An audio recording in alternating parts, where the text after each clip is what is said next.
Frozen Tundra Football League.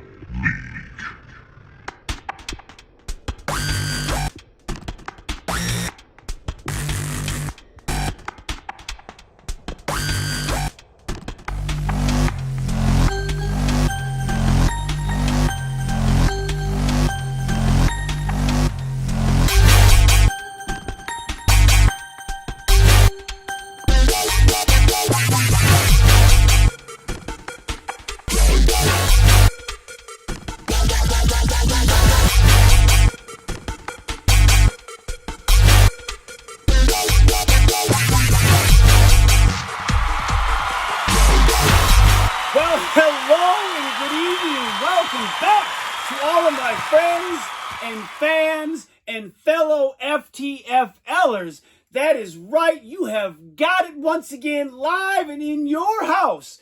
The longest running weekly episodic fantasy football update show, the FTFL Weekly Update. And if by chance you have clicked on a button and you are watching this for the very first time, I don't know if I apologize in advance. I don't know if I wait and see how you like this.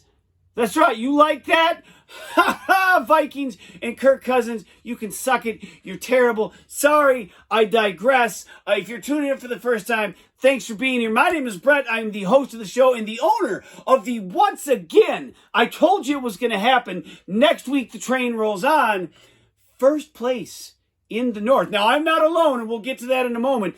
Hulkamaniacs, and boy, oh boy, Week 9 is in the books. 5 weeks of the regular season to go. Woo! Now, for the third time this season, we pitted all North teams against all South teams, and for the third time this season, the North prevailed again. We'll just go ahead and close this. I don't know if there's much else to say. The North is where it's at. And not only did we win 4-1, these games were blowouts. The closest game of the week was a 38-point differential. 2 weeks ago, points all over the place. Last week, not a lot of points, super close games. This week, everyone getting their pants blown smooth off their bottoms. Now, again, the North, 4-1 this week against the South. 4 weeks ago, just 1 month ago, everybody in the North was 2-3. Fast forward 1 month, and 4 teams are tied for first at 5-4. I mean, it's just insane with 5 to go how this is such a tight race where someone is probably going to get left out of the playoffs, a deserving team, not one of those junk teams that haven't had points scored against them in the South, but an actual real fantasy football team. Speaking of real fantasy football teams, Andy, I said it. You win 1, that's a win. 2, that's a back-to-back. If you win that third one, guess who is going streaking? It took him forever to get that third win, and now he's not looking back. 3 in a row for Andy. Now, something super strange happened this week, and I'm not talking about Andy's third victory. I'm talking about the Josh Allen incident. If you didn't see this, if you weren't paying attention, I laughed. I was bewildered. I even told my family, who got a small chuckle out of this. Josh Allen, quarterback for the Buffalo Bills, who took a giant crap this week and cost Adam Swart his game, which, by the way, I told you, Swart, I was going to take over the lead in Week 10 when I played you. That is still on the table because of Josh Allen. Now, in this game, Josh Allen was playing against the Jaguars, a terrible team. Yet, the Jaguars rose to the challenge because of Josh Allen. No, not the Buffalo Bills quarterback, the defensive end for the Jacksonville Jaguars, who during this game not only sacked Josh Allen. So Josh Allen was sacked by Josh Allen. Josh Allen was picked off by Josh Allen. And Josh Allen recovered a fumble by Josh Allen. Maybe the NFL was so wild this week because, as my brother suggested, the Matrix was broken when that all went down. That's why I love sports, for moments like that. Later on in the show, we're going to break down, we're going to get a little discussion, if you will, about the Diesem Award. It's been hotly contested as of late as to what really amounts to a Diesem nomination, what should be a Diesem Award winner, and should the Diesem Award even exist. We're going to break it down, and I have a special guest to help us do that just a little bit later in the show. And speaking of maybe an upcoming Diesem nomination, George Kittle is back, and he seems to be doing in his first game back, he played really well. Now, if you rewind to the beginning of the season in the draft, when I talked about those busts, the duds of the first half, the halfies, George Kittle made the list because he was a second-round pick and hadn't amounted to much. Thus, still though, however, a second-round pick who was injured, who was definitely someone you might want to hold on to and wait and see where things go, which Peter, who drafted him, decided, I ain't doing it. Well, Andy picked him up. He's on Andy's team now, and if he blows it out the box, should Peter be nominated for a Diesem award for cutting his second-round pick halfway through the season. Now, Peter could also be nominated for what happened this week on the field, but we are going to get to that in just a moment, and that moment is right now. For the second time this year, I beat the new team who is taking the place of the team that tormented the hell out of me for all those years. Ryan Diesem, and of course his giant, nasty, gross, moldy, fungus-ridden, decrepit titties and balls.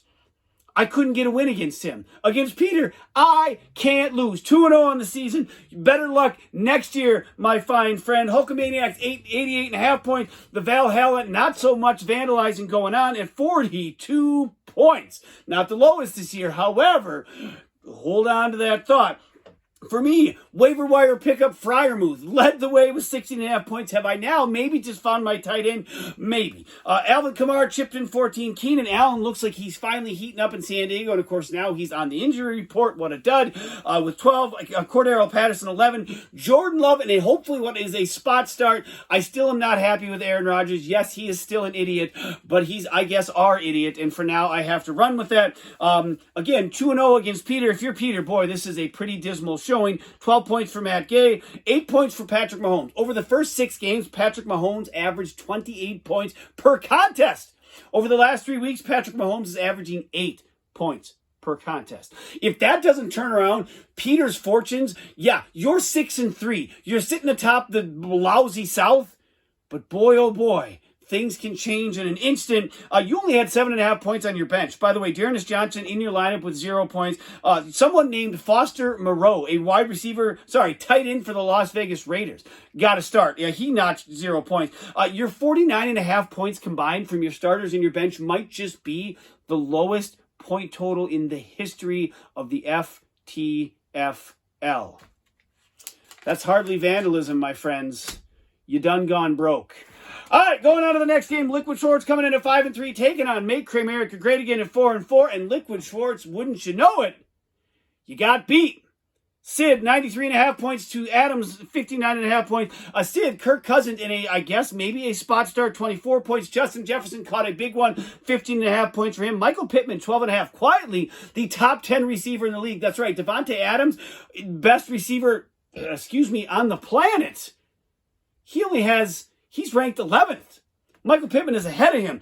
Justin Tucker, 12 points. If you are Schwartz, this was a rough week. Najee led the way with 11.5 points. Devontae still in the lineup. Booker, 9.5 points. Josh Allen has been averaging 24.5 points. Now, 24 wouldn't have made up the difference. However, would have been nice to have those points. He got 6. Michael Williams out of San Diego, the Mr. Boom and Bust himself. He busted once again, which is 3 points.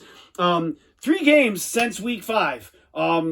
When he scored those 34 points in that 1 week. In the 3 games since then, he has scored 5 points combined.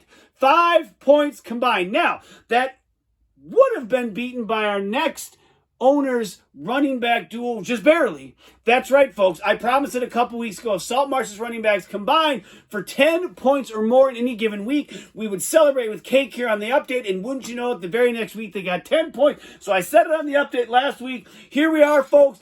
Congrats, Salt Marsh, you did it. Now, you went backwards this week, but boy, oh boy, I can't wait. Some cookies and cream cake. That's delicious. This is to you, Boston Scott, or Bart Scott, or whatever Scott you are. Oh, that's really good. The Monkeys coming in at 3-5, taking on that lowlife, that belt-stealing, breaking and entering, 4-time Lucky Pants champ, Mcmanus. At 4-4 for the 3rd time this season. And Markson continues in dominance with the 111 to 72.5 point win. Jonathan Taylor blew it out the box, had a brilliant game at 29 points. And Nick Chubb, he wore the hell out of that thing this week, 27 points. So much so that Jeff said he used it probably to the point where it'll be unusable next week. I think in that time in that conversation we were still talking about fantasy football, but I can't confirm that. Brandon Mcmanus, 13 points. Jalen Hurts, just 12. Someone named Brian Edwards, another pass catcher for the Las Vegas Raiders, 0 points. I don't know why everyone jumped on the Raiders receiver train this week. Maybe that's all that was left. Maybe there was some weird info out there. I don't know. In the end, it didn't matter because Salty's team didn't do much. New England led the way with 20 points. Colt McCoy. That's right. If you were looked away for a second, stopped paying attention, you heard McCoy, you're like, wait, he can't be talking about yes. 12 years in the league, Colt McCoy had a spot start this year in the FTFL. 14 points. Dan Carlson notched 10. Jeremy McNichols, 3.5. Boston Scott, 2 points, back to 5.5 points combined. Brutal. Once again, brutal. On the season, his starting running back duos have 58 points. Other running backs who have 58 points or higher. Now, last week we moved up to 24, even though this week was disappointing, but not to the point where I forgot and said, no, we're not going to do the cake. Well, your cake is delicious. You moved up 3 more spots to 21 running backs who have as many or more points than your running back duo. You lose. You fall to 3 and 6. Markser moved to 5 and 4 and is part of that logjam atop the division. Now, we're going to take a break from the games. We're going to get into the Diesem discussion. And I thought if we're going to talk about what merits a Diesem and what doesn't merit a Diesem, who better to talk to than the namesake himself, Mr. Ryan Diesem. I'm going to go ahead and dial him up here. We're going to get him on the line, and we're going to talk to him tonight about this award. Well, it's ringing. I can hear it. I need some more of my cake here. How you doing, my friend? What do you want? What do I want? Well, first and foremost, let me get this piece of cake in my mouth. I don't know if you heard. Salty's running back scored a combined 10-plus points a couple weeks ago, so we're celebrating here on the update with cake. I promised it, and that's, I'm a man of my word. I'm a man of my word. Only you get the cake? Yeah, only I get the cake. Is that... Oh. Wow, okay. Did you want cake? Look at me. Do you think I want cake? Of course I want cake. You know, if you look in that beard of yours, you might find some hanging out in there, some from last week or something. So, what do I want? What a nice, friendly greeting. Someone that I've known for all these years, and you say, you know, get on the line, like, what do you want? Well, yeah.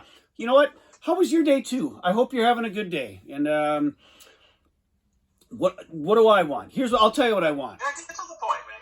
Jesus. Okay. You know what? So the FTFL lately has had a lot of, I guess, digressions? That's not the right word. Can't even think of the word right now. Transgressions. There it is. I knew I'd get there. That people are arguing over, is that Diesem worthy? Is it not Diesem worthy? And it led me to this, well, what is Diesem worthy? When you look at the toilet bowl seat, there's so many different things on there that we've awarded a Diesem to, and many of those things have happened this year. Point being, we awarded the Diesem for a low-scoring game to John for his just awful debacle. Well, this year, that low score has been beaten. We have awarded the Diesem for trades, bad trades, like a second-round pick for the greatest fantasy football player ever. This year, Clyde Edwards-Helaire for a first-round pick. Dalvin Cook for a first-round pick. We have awarded the Diesem for some really quick pickups and drops. Joey Harrington, $1, 1 hour, one big mistake. This year, Cooper Rush was about 22 hours on Andy's team before he got cut. But this week alone, Jordan Howard got picked up by Peter and was dropped an hour and a half later. That's right, $1 into the pot. So that's on the list. We've given it for a season of futility. I believe Markser's 2-11 contest is the worst season of all time, and he won the Diesem for that. Now, Saltmarsh isn't going to be 2-11, but his running backs are on a pace to maybe not even break 100 points combined in the starters. So there's so many options. But to you, what makes the most sense of that? What should be a true Diesem nomination? Well, let me tell you something, brother. When Jeff didn't win it 2 years ago, yeah, yep. See, the Diesem lost all meaning. Jeff should have won. That vote should have been 10-0. Jeff should have voted for himself. because the initial Diesem came out because I forgot to submit a lineup and I missed out on the playoffs, which makes sense. Yes, that is a Diesem worthy event. Yes. You get your team in a position to make the playoffs, and you don't make the playoffs because of something that you did that could have been easily prevented. Yep. Diesem. That is what Jeff did. He may have done it intentionally, but that is what he did. You are correct. And he didn't win. Who No. won? Swart won. Swart, who had a 10-3 season, made the playoffs. Yep. And just had some bad luck in the playoffs because that's what happens. Swart is going to love hearing this. He's going to replay this over and over on a loop. He may even touch him. He should. Because the Diesem was done. The Diesem was dead when that vote happened. And maybe that's the problem. There's too much subjective vote on it. You won the Diesem with that trade or whatever. Yep. Based on one vote. Somebody who came in the room late and just said, Joe. I want Brett to win the Diesem. It was stupid Joe Hagan. By the way, it was a tie vote, so let's vote again. And then Joe, to be funny, said, I'll change my vote. I remember. Very vividly. Yeah, I'm sure you do remember. You've been remembering it for 15 years or however long it's been since. So hold up. So you dedicated pretty much the entirety of an update to justifying why you should not have won. The Sports Illustrated, man, the greatest player. That's right. When I found out he was the greatest player in FTFL history, it all came full circle. Did you just suggest that you think the Diesem is maybe run its course? Is that what you were saying? I think so. Huh. At least based on what it started as, if we as a league can agree on what is Diesem worthy and are just putting things out willy-nilly, maybe because Swart hadn't won it yet, or I don't know what the justification was for that, because like I said, Jeff, that was a shoe-in, and it should have gone that way. And once that happened, that Swart won and Jeff didn't, the Diesem was dead. The Diesem was dead. That toilet seat means nothing. Wow. Nothing. You know what? I think some others in this league probably agree with you. I appreciate your insight on this. One last thing before you go. There is a rumor going around that you have not fully quit fantasy football. Would you like to speak to that? I am not playing any fantasy football. I am not in any leagues or anything like that. Whoever started that rumor can suck it. All right, well, I'll get back to my sources on that, and I will let them know that that's your opinion on the matter. Mr. Ryan Diesem, as always, I love seeing your face. I wish we was here in person. And thank you for taking time tonight, and enjoy your weekend, my friend. Long live the Diesem. The Diesem is dead. And I should say, lastly, thanks for all your amazing work you're doing at your job. I can't say that enough. You're a hero. So thank you, brother. I appreciate that. All right. Well, thank you very much. We'll see you later. Take care. Peace out. We'll see you. Peace. All right, well, there you have it. Very interesting take. I did not expect him to go the route of maybe it's time for the Diesem to be done. That's more on for discussion later. For now, we're going to get back to the games. The Pack Attack coming in at 4-4, taking on Team Linkowitz at 2-6. Linkowitz rose up 2 wins on the season. Let's make it 3, 114 to Eric, 72. Eric continues to draw the hot team week in and week out. He is the most points scored against him. He does have the most points scored for him, but when they're scoring more than you're scoring, you are not going to win the majority of those games, hence falling to 4-5. If you're John, holy crap, steal of the season, SOS, James Conner himself, 34.5 points, holy crap. Justin Herbert, 26. Joe Mixon was coming alive. 3 of his last 4 games, he scored 20-plus points. He had a 20.5 this week. Baltimore's defense had 0, but who cares? If you are Eric, Matt Ryan, who got brought in a couple weeks ago because he got tired of starting Sam Darnold because stupid-faced Russell Wilson, who is probably coming back this weekend, oh yay. 24 points for Matt Ryan. Cooper Kupp, 11.5. He's been averaging 19. Gaskin notched 11. Marquise Hollywood Brown with 10.5. Greg the Leg, 0 line, 0 points. Hunter Renfrow, 11.5. A wide receiver for the Raiders who is catching balls was on the bench. I don't know what went down in Vegas this week or what was was going down, but craziness with that. 11.5 points wouldn't have made a difference. Eric still would have lost. He falls to 4-5. John rises to 3-6. Lastly, the Architect coming in at 4-4, taking on the suddenly hot and streaking Mixing Cocktails at 4-4. 86 for Andy, 48 for the Architect. Wait, we got to rewind here for just a second. Okay, here it is. I forgot to mention, of course, I just talked about John Teeman, James Conner, and Justin Herbert. You throw in DeAndre Hopkins, who didn't play this week, combined 16.5 points. Jeff's like, you know what, you can shut up right there. I don't want to hear about it. Jeff, you are going to hear about it. Because we're going to keep talking about it, Jeff, because it's such an interesting point. Jameis Winston not on the team, 0. Will Fuller still on IR, 0. Jonathan Taylor, hell of a ball game, but he didn't score 16.5 points. He only notched 29. That means 5 straight weeks where John has gotten the better end of that trade. Now, yes, Jeff, you beat John. I know. And you're tied for first with me and a couple other teams. So you're doing just fine. However, what might have been. All right, back to the Mixing Cocktail. And the Architect, Andy, Lamar Jackson, 30 points. He finally got it right. Dak Prescott did not do that well, and he was not started. How about that? Melvin Gordon, 13 points, touchdown in 3 state games. He seems to be kind of coming back into the mix. In Denver, Travis Kelce, 12.5. Aaron Jones, just 2 points. 2 points. That is a season that really is not living up to the potential and the hope that was there. If you're Matt, 10 points for Matthew Stafford, and there isn't much else outside of James Robinson in your starting lineup with 0 points.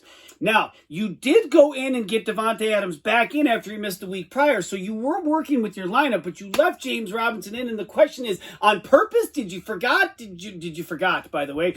Did you miss it? I don't know what happened, but in the end, you fall to 4-5. Andy rises to 5-4 and is part of the mob atop the North. All right, let's wrap it up. The stud, the dud, the Diesem. Maybe we get rid. The stud of the week, this was easy. James, the Terminator, Connor, although it would have been John Connor. Those of you know, you know. 34.5 points for him. Holy crap. Dud of the week, Josh Allen. Your team, the whole thing was just awful. 6 points, brutal. Decent submission. Matt for leaving James Robinson in. Peter for dropping George Kittle. Peter for only putting up 49.5 points with almost 20 different players. Good Lord, that is putrid. I've said it before. Good starting lineup. Your bench is not worth much. And, yep, that's kind of how that played out. Hence, the hammer. I'll be keeping that. It was a gift. Swart's Diesem update for the week. Now, this is a good one. If you were paying attention, you caught it.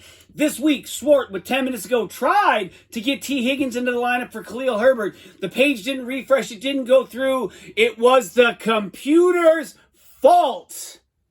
Come on, man. You can't blame the computer.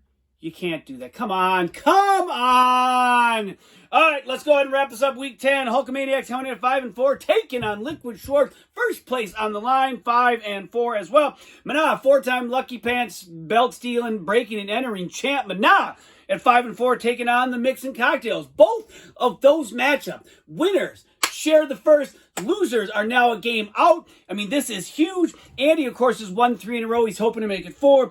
Make Cramerica great again at 5-4, taking on the Architect at 4-5, who has lost 3 games in a row. He was once 4-2 and sat atop the South. Oh my, how the mighty have fallen.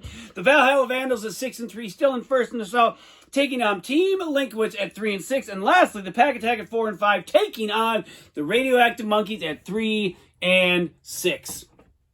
All right, folks, that about wraps it up. Like I said earlier, 5 to go. I've got one last giant bite of cake. I'm stuck in my mouth.